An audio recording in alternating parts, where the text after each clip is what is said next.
con algo con lo que Siria lleva conviviendo 5 años y además apuntaba a que la expansión del terrorismo es fruto de las políticas exteriores occidentales. ¿Qué opinión le merece a usted o al Ministerio de Exterior estas declaraciones, este análisis que hacía el presidente sirio? Durante varios años hemos intentado convencer a nuestros colegas, sobre todo de Occidente, de que todos los problemas en Oriente Próximo y África del Norte son muy delicados y se tienen que resolver por vía diplomática.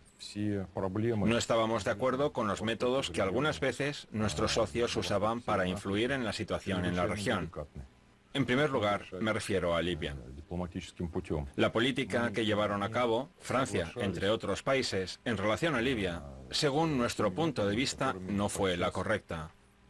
Y de lo cual nosotros, muy exacta y muy sinceramente, advertimos a nuestros socios occidentales, aparte de todos los riesgos en relación a la destrucción de un país en concreto, que sostiene este tipo de política.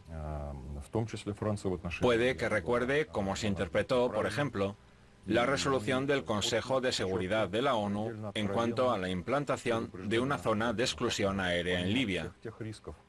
Claro que esto fue un episodio, un gesto de mala fe por parte de nuestros socios.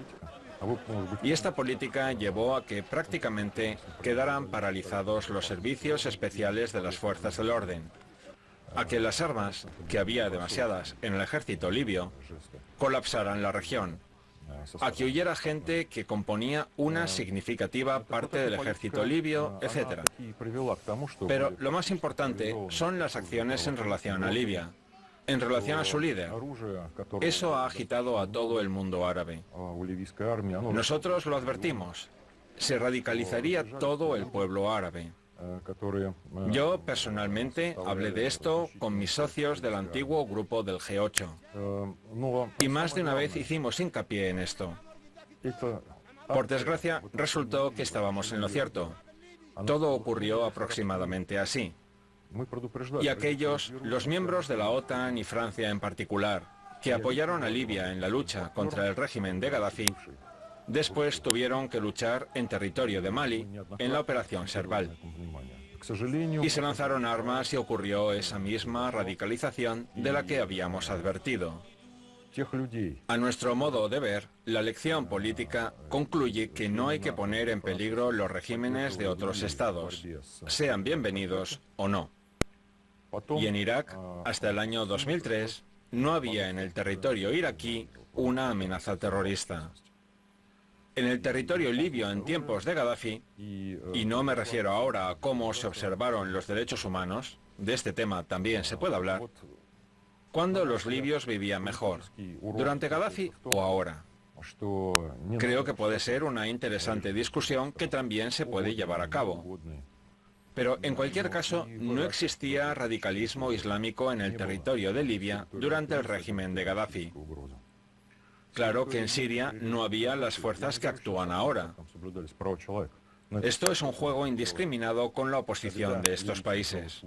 Una indiscriminada incitación a los opositores, incluidos los extremistas, las fuerzas extremistas, con dinero, con recursos, con armas, el apoyo de los medios de comunicación occidentales, y esto ha llevado a que aparezcan unas fuerzas muy peligrosas, en concreto el Estado Islámico, que ha derivado en un problema de lucha contra el terrorismo a otro nivel, porque esta formación ya tiene signos gubernamentales, una base de formación gubernamental, y los métodos de lucha son algo diferentes con respecto a Al-Qaeda. Y se trata de que estamos obligados a cooperar con aviación estratégica en la etapa actual. De acuerdo. Hablamos de los resultados de una política exterior que de alguna manera u otra, por acción o por dejadez de funciones, ha generado este monstruo que es el terrorismo, la amenaza global que es el Daesh. Pero quiero mirar hacia el futuro, hacia los posibles efectos positivos y constructivos de esta situación de amenaza global para la seguridad. ¿Cómo cree que puede cambiar la política o la perspectiva de Occidente para, por ejemplo, hablábamos hace un minuto, de la figura de Al-Assad en Siria?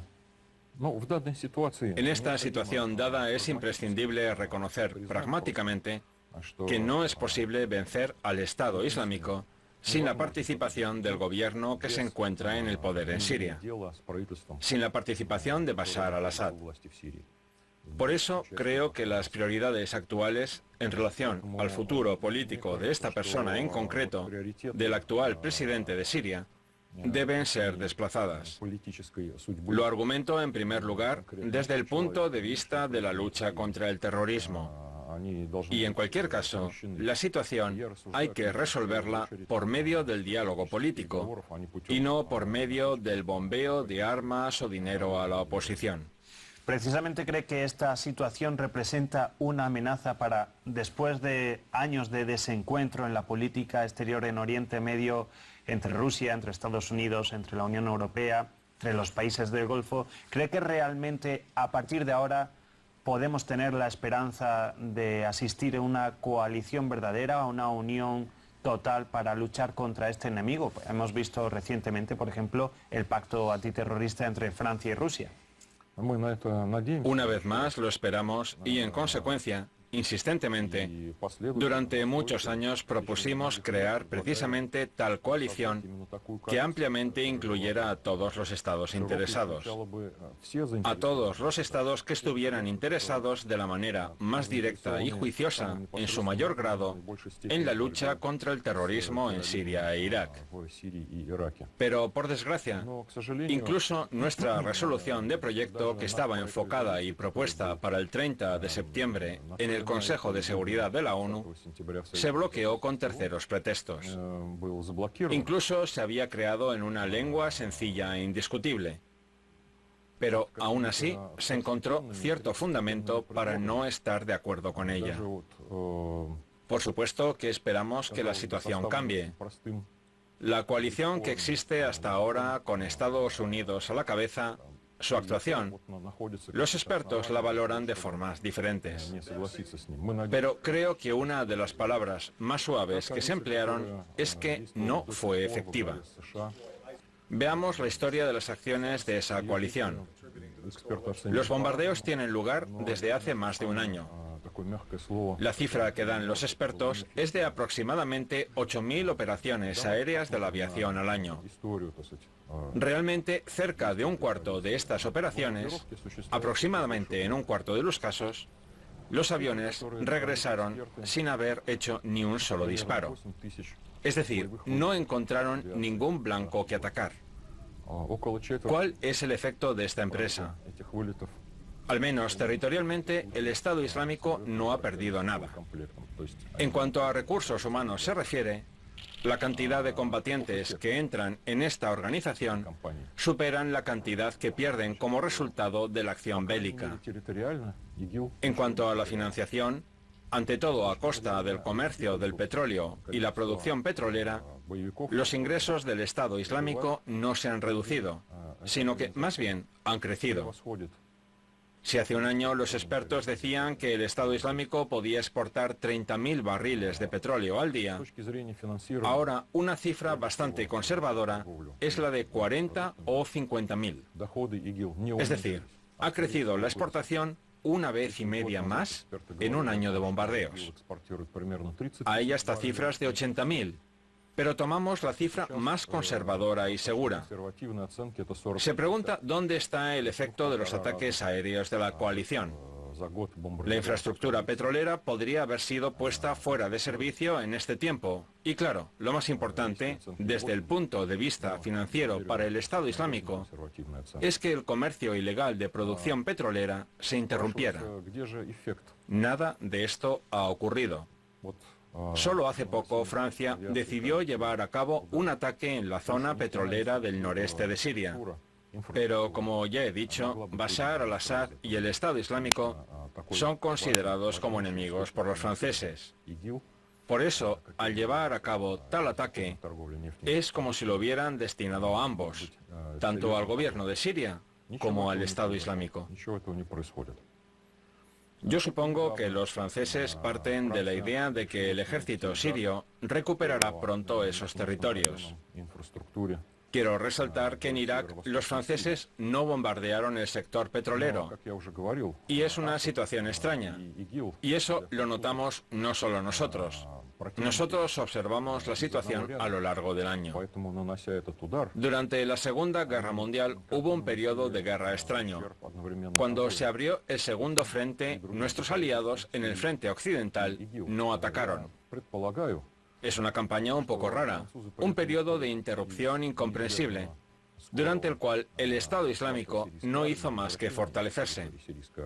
Precisamente esa fue una de las razones por las que intervenimos en esta situación y por la que comenzó la operación en Siria de las Fuerzas Aeroespaciales de la Federación de Rusia. Esta situación debe cambiar, por supuesto. Si hemos declarado una guerra antiterrorista, debemos ser consecuentes. Sabemos que pronto se encontrarán el presidente Hollande y Putin. Tenemos previsto contactar con varios colegas franceses y esperamos ser verdaderos aliados en la lucha contra el terrorismo, de la misma forma que en su momento lo fuimos en la lucha contra el fascismo. Creo que el paralelismo es adecuado en esta ocasión. Hacía mención a la financiación del Daesh, del Estado Islámico, y quiero saber si es utópico creer que se puede cortar la financiación económica a través de la venta fraudulenta de petróleo y el hecho de que el Daesh sigue recibiendo armamento. ¿Hay realmente posibilidad de, a través de un diálogo político con los países vecinos, frenar, aislar totalmente a los terroristas? Esperamos que sí. Y nosotros no nos quedamos de brazos cruzados. Estamos tomando todas las medidas posibles a nivel diplomático.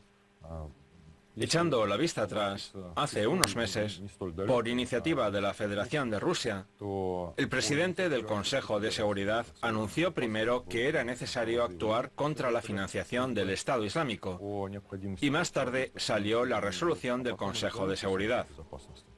Una resolución enorme, muy detallada y precisa, de número 2199.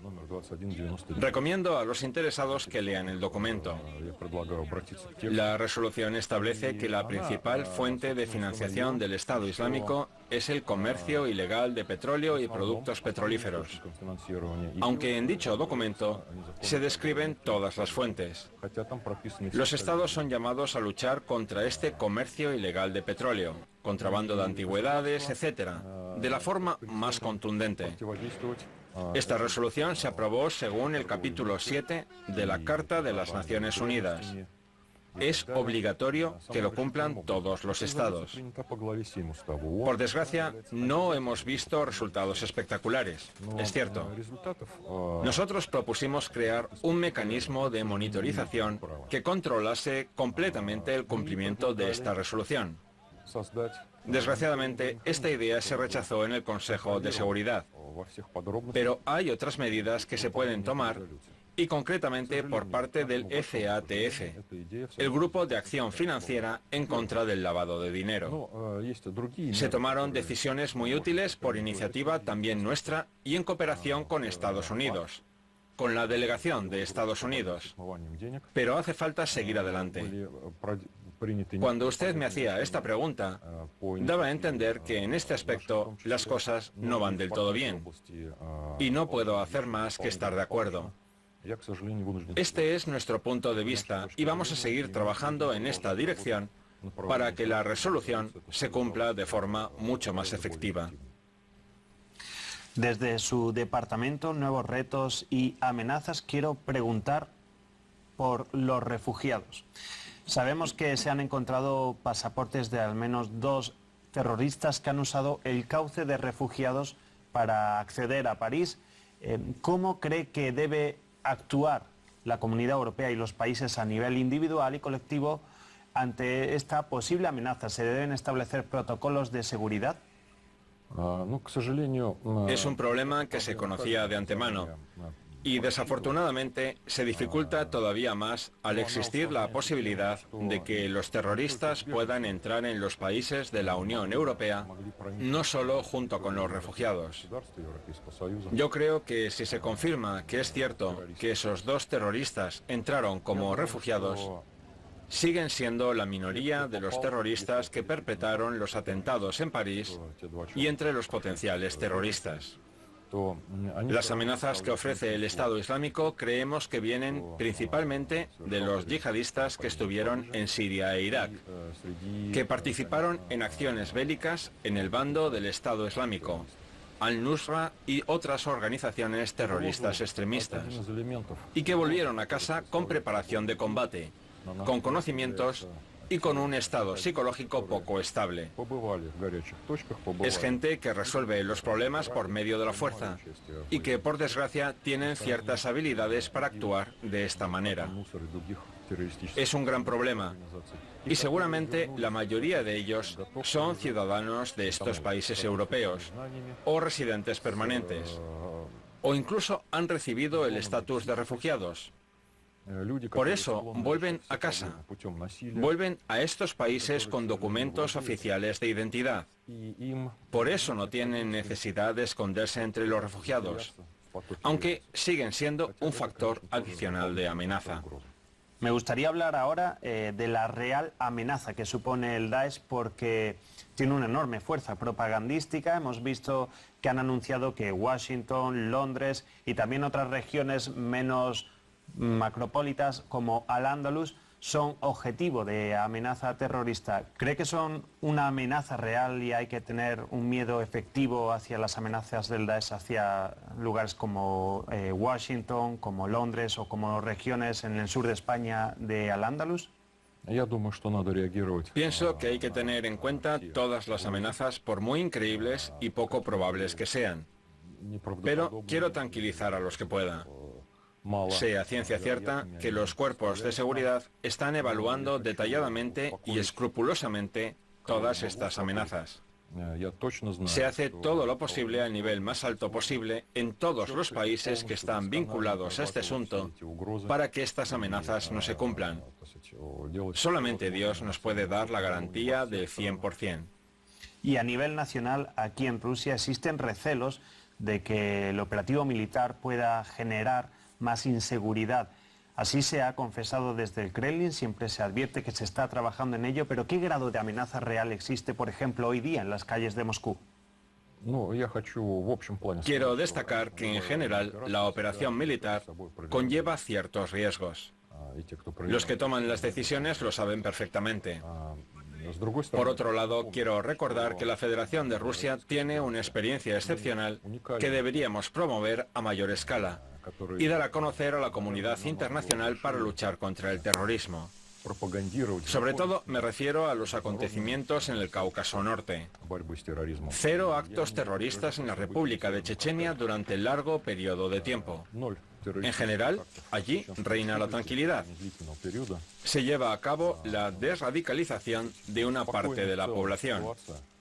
Se trata de un éxito indudable e indiscutible en la lucha contra el terrorismo a escala militar, que fue tan necesario en el Cáucaso Norte hace unos años. Creo que tenemos que estar agradecidos a nuestros cuerpos de seguridad, a los servicios de inteligencia y a todos los que trabajan para protegernos del terrorismo en el Cáucaso Norte. Espero que sigan siendo igual de eficaces.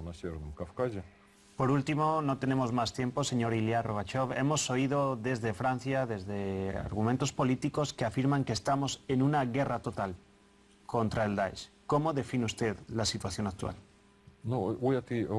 Este tema tiene varios aspectos que destacar. Si hablamos de cómo se trata este tema en los medios de comunicación, es un término que se entiende muy bien.